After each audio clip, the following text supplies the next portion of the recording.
I'll just say hello to everybody again in the gathering. Well, thank you for your presence today in the name of freedom, true freedom.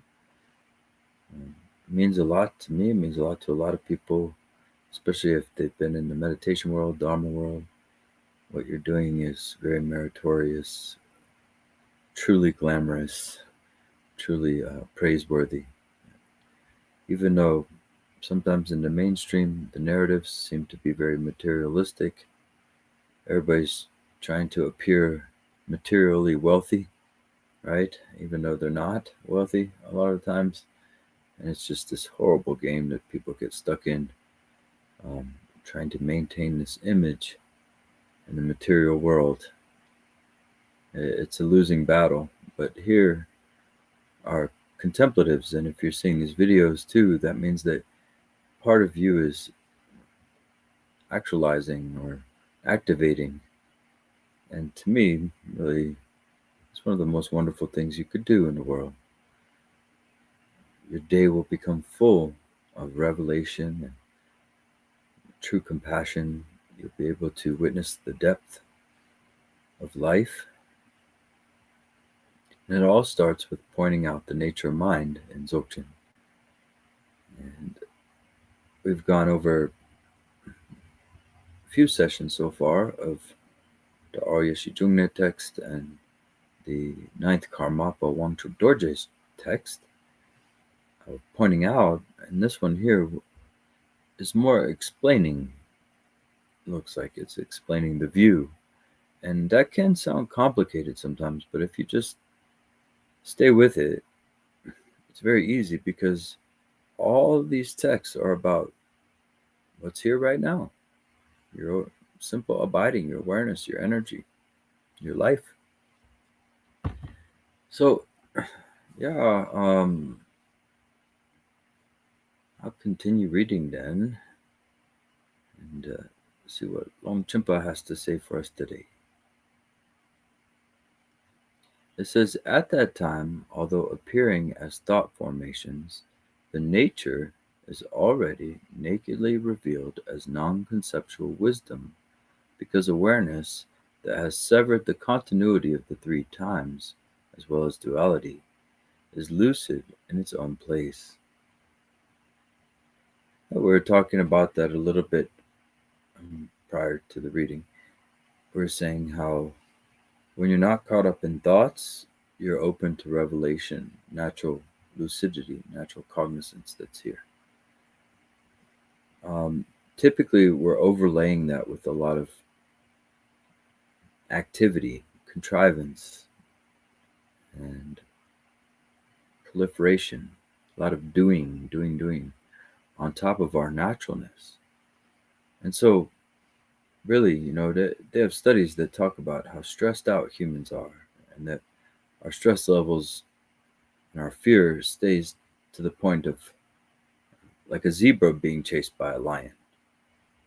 It's mentioning lions here, but that's high stress levels all day long, even in our sleep. And that's the nervous system really tightening up on the body and everything like that. So obviously that is no way to live. It's not healthy. It's not conducive for healthy relationships. So through the short sessions that we have resting in the nature of mind, everything is starting to go back to normal. We're allowing that. Even old traumas are allowed to settle. These are deep pulsating vibrations that typically oscillate through our experience or as our experience. So, yeah, this is a trust issue, like I always say.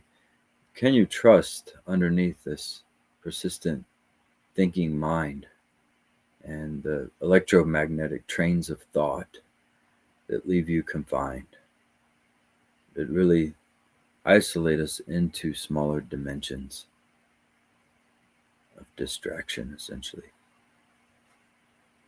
from pure presence?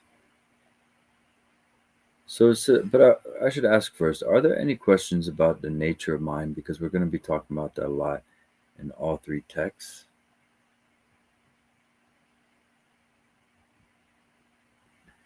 All right. And if you haven't had pointing out, I suggest that, as long as you feel comfortable and ready to do that. So, in the dynamic strength of the lion, it states, the nature of self-appearing wisdom is without mental constructs, having directly cut off the appearances of the past and the future and the present. When the mind encounters upheavals based on strong contributing circumstances, coarse afflictions such as the five poisons will emerge.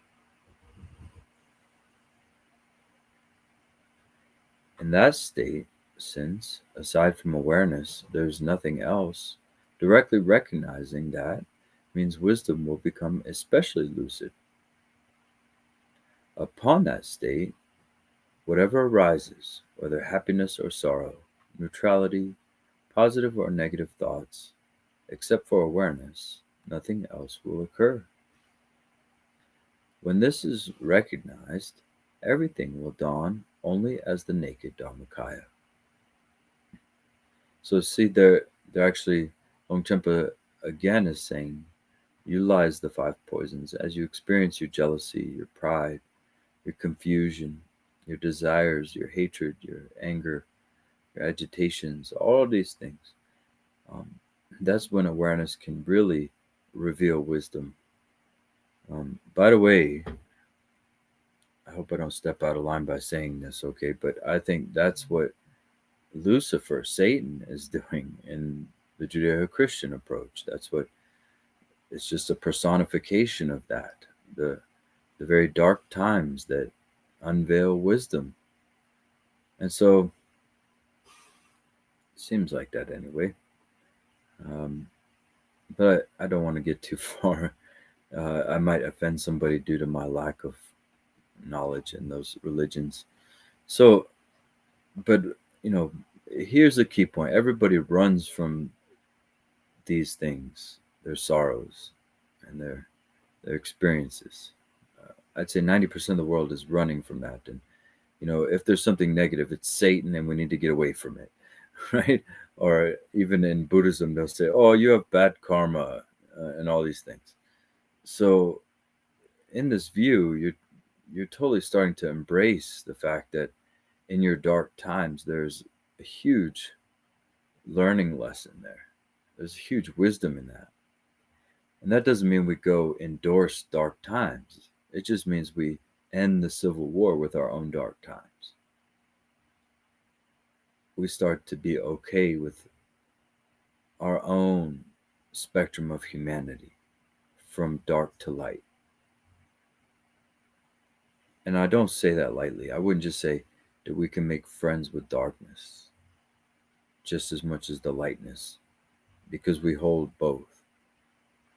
I wouldn't just say that unless I had made friends with some of the darkest things in my mind, from deep insecurities to desires to pride, ego constructs, jealousy.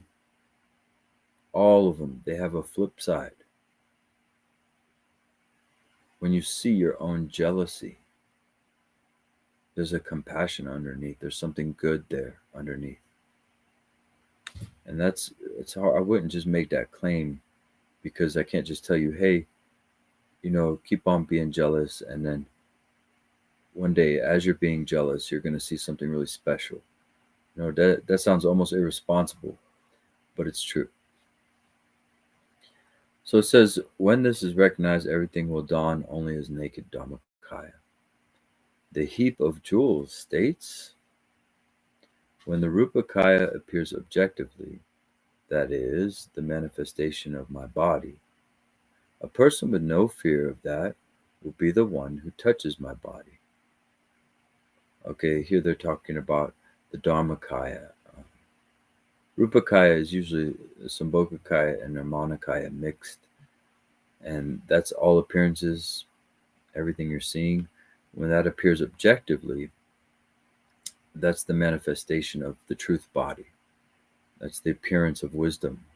So even if you see a dog going crazy, trying to bite you, And this is why it takes maturity, all right? And typically people don't get introduced to Dzogchen until after eight yanas, 8 vehicles of training.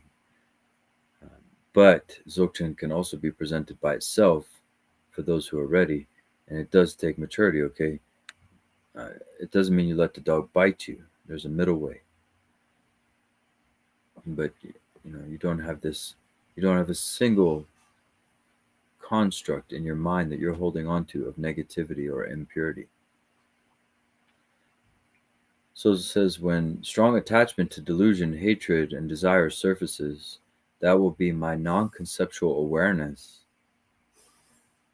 And I'll be surprised if they don't mention sickness, by the way.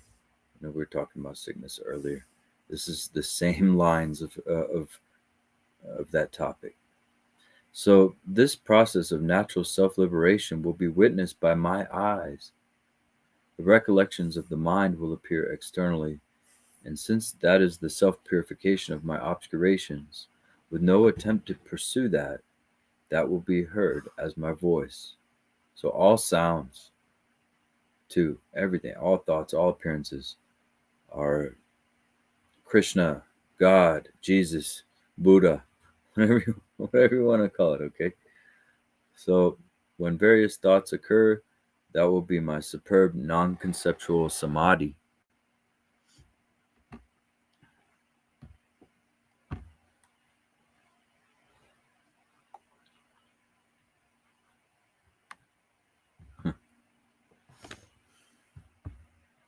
Okay. So if there's no mind of attachment towards that, then that will be the scent of my smell. The mind that encounters coarse forms will be the arising of my experience. Being without singular or plural, that will be the experience of my taste. Hence, whatever appears and whatever is heard will be my manifestations. Since the play of this arising is unceasing, everything will emerge as my qualities. These are the appearances of qualities that have never been and never will be exhausted. That is why this is the Pure Land, mudra, of the 3 kayas. I'd say pure presence, or it's a reference to pure presence there, is the mudra of the Pure Land. So when internalizing this nature, to be within that state of awareness is the wisdom intent of the great naturally abiding Dharmakaya, as mentioned in the sixfold expanse. The mind's nature, free from origination and sensation, that sees the appearances of true seeing without thoughts, is called the wisdom intent, where coming and going are exhausted. I, Samantabhadra, have revealed this. The mind's nature, free from grasping, while unceasing pure appearances occur, is called the samadhi of the great manifestation. All right, that phrase is a little bit better. That was one thing about the last text that was getting me. The translator chose to use big, clunky, proprietary phrases to describe various stages of samadhi, and that wasn't working for me. It's called clear elucidation, not an overcomplication. It's supposed to be very, very clear, everything. But that, no offense to Sarah Harding, I think she did a great job. I think it was just very early. It was in the late 90s. Still relatively new Dzogchen stuff being translated. But, it's called a clear elucidation. It's supposed to be very pithy and simple semantics that point you right to the view. Instead, it was clunky and over-conceptual. And sometimes when they try to put these phrases into quotes, those on YouTube can't really see it, but they're translating what usually in Sanskrit is like one word, or in Tibetan it might be 3 or 4 words, but then each translator picks different words, so it becomes so messy. I'm hoping we can start to agree on some of this nomenclature. But anyway, it says, I, Samantabhadra, have revealed this. The mind's nature, free from fixation, is great self-arising appearances called the wisdom intent of unceasing non-conceptuality. You could have just called that ineffability, one word, actually. So I'll continue. I, Samantabhadra, have revealed this. And remember, Samantabhadra represents the all good, pure consciousness, pure mind. So the mind free from discomfort, while appearances free from the concept of self occur, is called the wisdom intent of great natural abiding. I, Samantabhadra, have revealed this. More formatting issues in this text, but that's okay. The mind's nature, free from eternalism and nihilism, while appearances free from good and bad occur, is called the wisdom intent, free from acceptance and rejection. I, Samantabhadra, have revealed this. The mind's nature, free from acceptance or rejection, while appearances of unbiased self-liberation occur, is called the wisdom intent of great pervasiveness. I, Samantabhadra, have revealed this. I'm going through the four samayas there, so just fancy words for the same stuff. And Longchen says, concerning this, when abiding in awareness without proliferations, it is not being asserted that the aspect of abiding without concepts is the meditation. So they're saying that even if you have proliferations going on, that's still the meditation. That's exactly how we approach it too.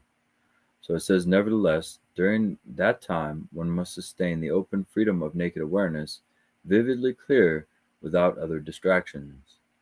Well, you can't sustain open freedom of naked awareness. You can't purposefully do that. So this is something's being lost in the translation again. Slowly your habits of discursion will thaw out, they will soften, and then you'll have more sustained, you'll be self-sustained with an open awareness, vividly clear without distractions.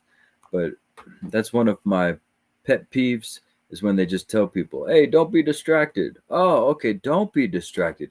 I thought it was telling me to be distracted the whole time. Just don't be distracted. Okay, I won't. From now on, I won't be distracted. And this is a virus in spirituality, really, where they just tell you, they have endless YouTube videos where they're telling you, don't be sad, just don't be stressed out. Your problem is that you're not always happy. Just be always happy. And at the time it makes sense. You're like, oh yeah, that's logical. So I mean, you'll notice this in a lot of places. Okay.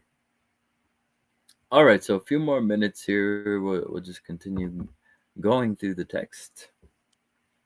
Then, when awareness arises as the object, and although one observes whatever arises, there remains nothing to meditate upon. Did I miss anything? No. Okay. At that time, one must maintain the aspect of naked lucid awareness without a moment's distraction, without knowing these points, and instead to think that observing both abiding and arising is the nature of meditation will lead to confusion. The abiding mind alone is likened to a state of the gods of concentration. Yeah, that was one of the most, it says, will lead to a mind of confusion. That paragraph will lead to a mind of confusion if you're not careful. But, yeah, we've already got the basic point there. It doesn't want you to non-distracted deep samadhi. It's asking you to embrace all thoughts and proliferations and your five kleshas. And so in that way, it's a very alive, visceral practice. Any questions or comments about this stuff?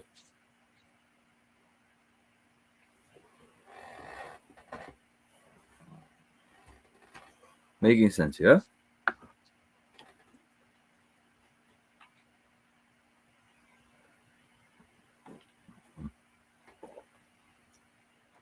So I'll continue a little bit here. Arising alone is similar to the state of ordinary concepts. So although meditating, it is impossible to consider that Buddhahood could be attained.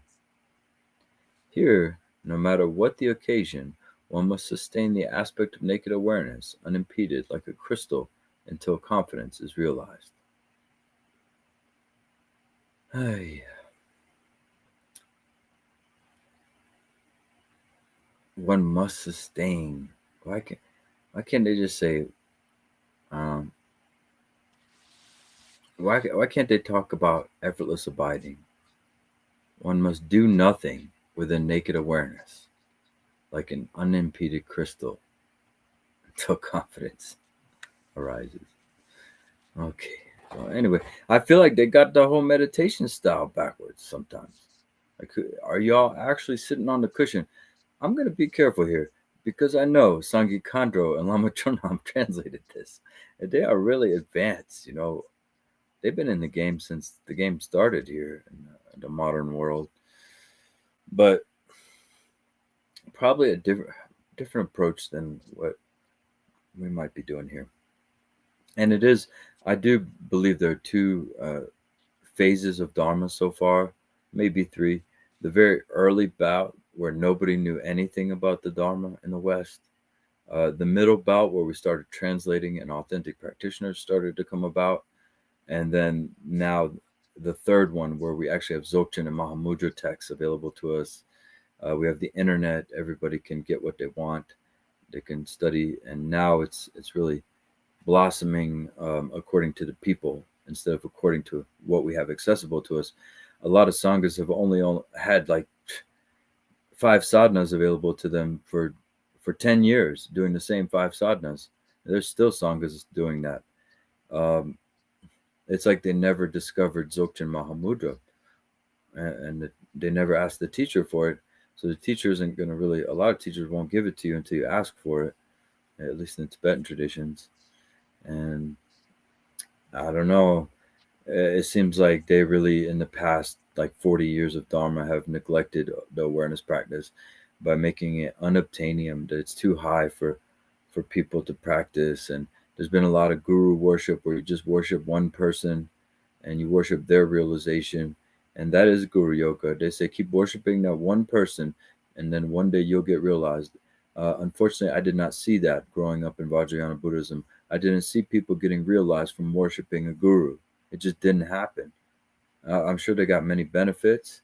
I'm not dissing on Guru Yoga, but there have been so many abusive gurus and teachers, and so many teachers that are just in it for material stuff. So I think Guru Yoga for me is out of the question. It's way too open to abuse. And so in this way, awareness becomes your guru, and you don't have to worry about jeopardizing your safety. And then also, if you're authentic, it forces you to do the practice that way. You can't just rely on some external person all the time. And like in this group, you have to do the practice, or else you're going to fall way, you're going to be in a whole nother dimension. So, yeah, just talking a little bit my own opinion on these different waves of Dharma in the modern world. So it says once that occurs, then one must abide within separating from that state. It is said that the main point is to be known with Trekcho is to nakedly induce awareness and lucidly maintain it. You can't maintain awareness. All right, that's really poor choice of words on the translator here. I'm sorry to say, and it's relatively recent, but maybe it was a copy paste job. So it says that is the single most crucial point to be recognized. So come to know this. Yeah, exactly. You realize that, you recognize it. You could never maintain that because that means you're conditioning enlightenment into place. And that'd be a contradiction to all the other teachings. Okay, so we can pause it there. Any comments, questions going on?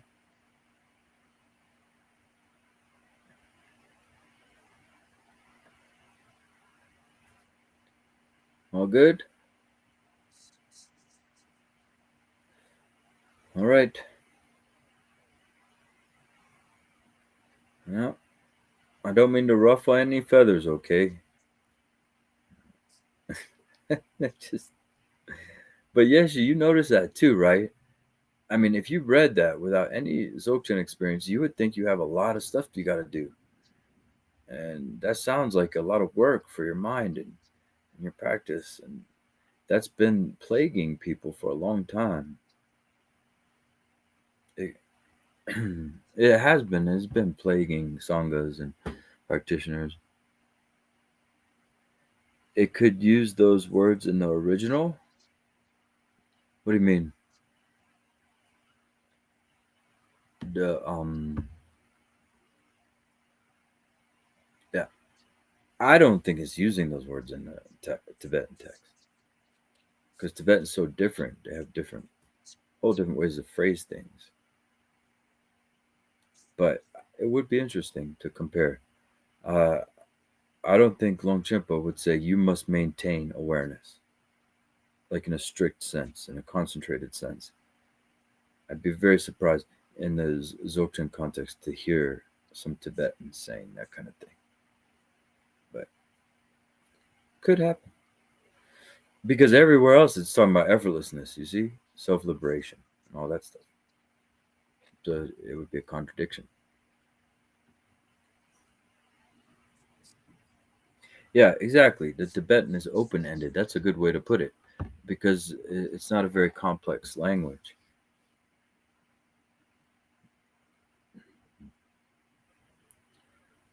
All right, everybody. Well, any final thoughts then before we close out today? Benzo Sadong, if I offended anybody. I just, man, just speaking my truth, okay? Doesn't have to be everybody's truth.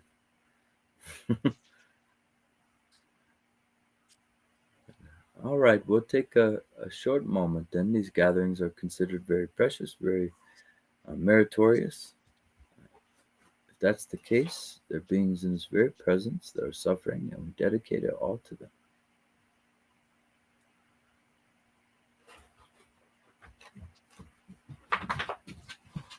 Oh, yeah, deep bow to you, everybody. I hope you have a beautiful day. Take care out there.